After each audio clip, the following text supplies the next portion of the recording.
This isn't what anyone wanted for Christmas. A walkout from over 100,000 postal workers after a breakdown over pay and working conditions. Their call for a pay rise in line with inflation rejected. It worries us about that hospital appointment letters aren't being delivered. At the moment, tracked parcels seem to be being prioritised over letters, Christmas cards, and at this time of year when elderly people, it's a way of people keeping in touch. It is disrupting people. But you're adding to that now, aren't you, by these strikes? We are fighting to save the postal service. Royal Mail saying workers are resisting changes to modernise the business, which is losing £1 million a day. The changes we need is about making sure Royal Mail is set up to be able to compete and win in parcels. We have no monopoly in parcels. Every parcel we win because we're the best. Why are you striking now, though? People are saying you're holding Christmas hostage. Well, we have got nothing else we can do. We have to go on strike. Striking at Christmas. I think most people will back us, honestly. Most of my customers are quite happy. They're not bothered about it. They want us to get what we deserve. Even if their customers will forgive them, small businesses might not. We're going to upgrade you to DHL, and I'm going to send you an invoice for the additional cost. Is that all right? At Jane's Monogramming Company in South London, she's had to factor in 2 additional hours into her day to field calls from customers worried their parcels won't arrive in time for Christmas. Can we rush that and upgrade her to DHL? Her business heavily relies on Royal Mail, not only posting out all her finished goods, but customers can send in their belongings to her to personalise, also by post. People are shopping much more prudently this Christmas because we economically are in a very different situation. When Royal Mail sets back their last day for guaranteed delivery by Christmas by almost a week, so they normally will deliver your Track 48 or Track 24 parcels right up until a couple of days before Christmas, but this year they've pushed it way back. That's a week lost in your busiest selling period. And the busiest selling period is basically the fourth quarter. So it's 1 week of 12 where it's finally coming right for you as a retailer. So certainly 1/12 decrease is in my budget. That's quite a lot for a small business. It's a lot. It's a lot. So is this 1 day's worth of packages? This is the start of the days. The start of the day. But even if your gift arrives on time, you might not. With a rail and bus walkout planned for virtually every day up till Christmas. Drivers on the picket line in South London today still haven't reached a pay deal with Abellio, though drivers for another bus provider, Metroline, had agreed a rise for their workers this week of 11%. 11% pay rise for our bus drivers in Abellio will still leave them about 3 years behind, because for the last 12 years they haven't been paying the right rate. We are after a 27% pay rise, okay? That will bring us in line with all the other bus drivers in London. I mean, during the COVID, look how much bus drivers died during the COVID. I mean, give us credit. We was out there taking the doctors, nurses, everybody to work. We kept London moving. When the trains are on strike, it's us that's doing their job, I mean, give us the pride. Give us what we deserve, at least. With yet more action planned by teachers, transport, civil servants and the biggest industrial action in NHS history to come, 'tis truly the season for strikes. Well, against a backdrop of strikes, falling living standards and freezing weather, the Chancellor today attempted to warm the economic outlook with a bonfire of financial services regulations. The reforms include a relaxation of so-called ring-fencing rules, which require banks to separate their retail and investment businesses.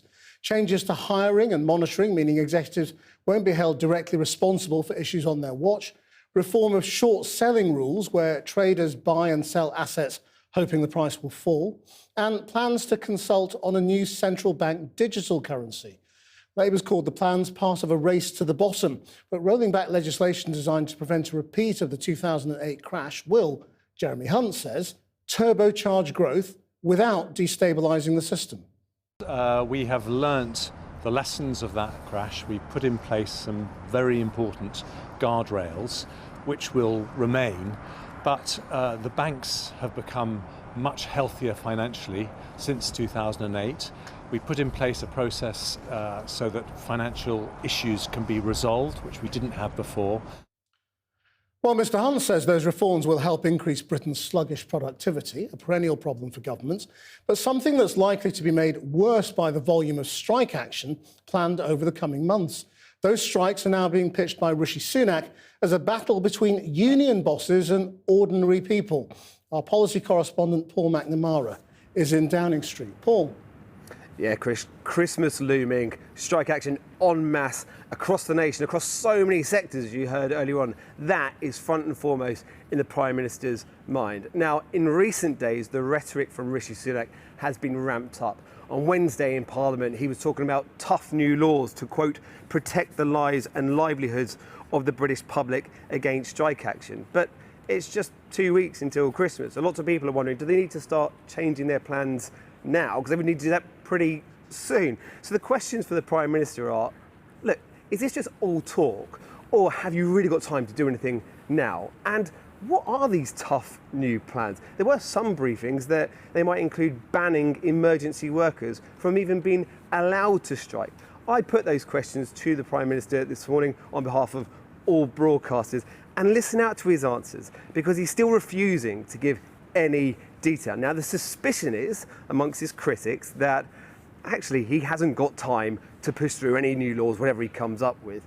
And even if he does come up with something, the harshest of legislation, he just wouldn't be able to push through. So winter disruption is still very much on the cards. One thing he did want to talk about in detail was a new deal that he struck with Italy and Japan to work together on the next generation of fighter jet. And it was at RAF Coningsbury in Lincolnshire this morning to talk about those plans. We're making an incredibly important announcement today. We're one of the few countries in the world that has the capability to build technologically advanced fighter aircraft. That's important because it means we can keep the country safe from the new threats we face. It also adds billions to our economy and supports tens of thousands of jobs across the country. But it's also good for our international reputation. And today's example, today we are partnering with Italy and Japan, two of our closest allies, to build this next generation of aircraft that's going to keep our country safe, and it's something that we can all be very proud of. Well, you're here meeting military personnel. We know there are some military personnel who are on standby to possibly have their Christmas leave cancelled to help with strike action. Aside from calling in soldiers, is there anything you can do at this late stage to head off strike disruption, or do people, in honesty, need to start making alternative plans for Christmas right now? So the government is always going to try and act fairly and reasonably, and that's why we accepted in full the recommendations of the independent bodies that advise a government on the appropriate levels of pay in the public sector. But what I'm not going to do is ask ordinary families up and down the country to pay an extra £1,000 a year to meet the pay demands of the union bosses. That wouldn't be right and it wouldn't be fair. But what I am going to do is ensure that I minimise the disruption to people's lives and make sure that we protect lives. And that's what we're working on right now with resilience and contingency plans, but also looking at tough new laws which will help us do that. But you're right, we're here at an RAF base today. I had the opportunity to say thank you to some of our armed forces personnel, because many of them are going to miss Christmas to help us deal with the disruption from strikes, whether that's manning border posts or driving ambulances, and we all owe them an enormous debt of gratitude. It was widely briefed to the press that you could be looking at emergency workers end up like the police being banned from strike action. Yes or no, is that on the table? So I'm not going to get into the details now. We're looking at all options, but what I can say is my priority is to always be reasonable, and that's what we're going to continue to do, but also to make sure that we can protect lives and minimise the disruption to people's lives. That's my focus, and that's what we'll work on doing. OK, lastly, there's new banking rules being unveiled today to cut red tape introduced after the financial crisis in 2008. There are people out there who are going to say, look, this is the Prime Minister who used to work for investment banks, now making life easier for investment banks. Are you being reckless here?